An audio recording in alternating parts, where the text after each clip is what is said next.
the river that never runs dry.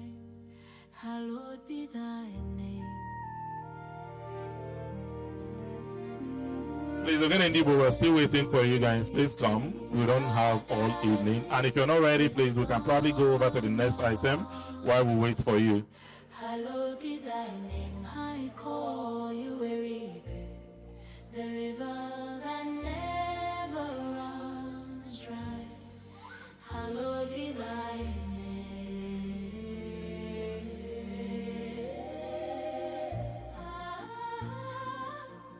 In the presence of Christ, there is fullness of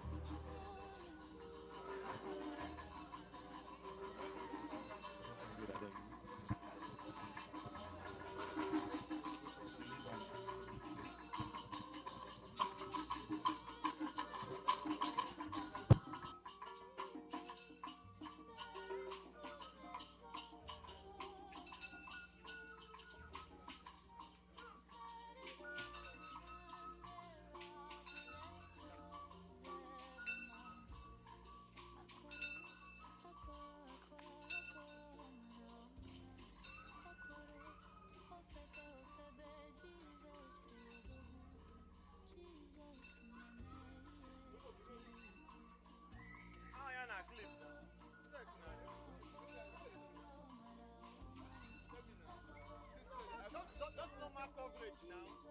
Once you want to go online, just let me know. Switch to your own.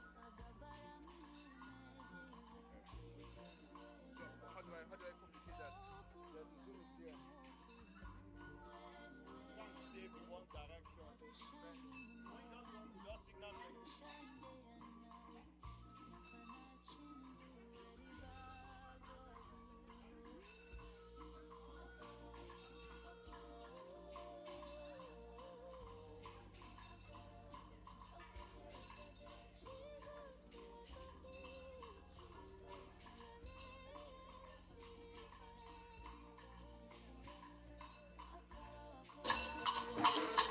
Uwanka na ndidibijenu Oya dalamba na ndidibijenu Achuku keruwa neba choga kwaya Uwale na ndidibijenu Uwale na ndidibijenu Oya dalamba na ndidibijenu Achuku keruwa neba choga kwaya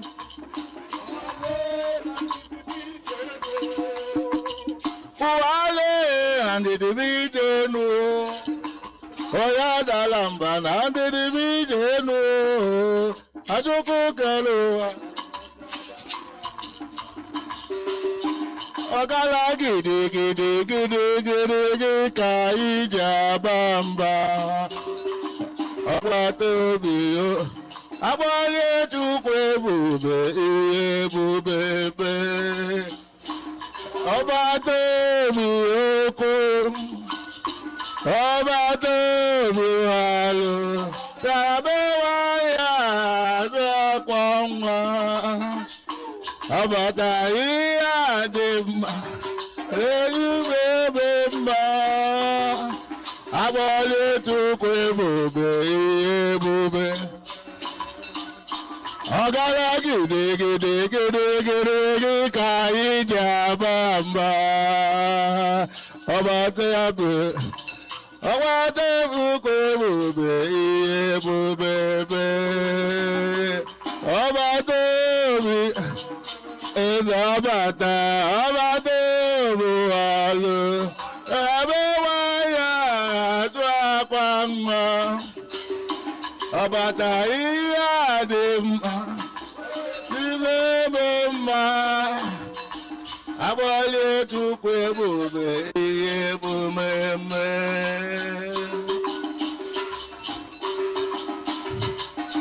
Ole igwe ole ole ole Chineke mo were m amara Akaka, Bene Mamara, Ele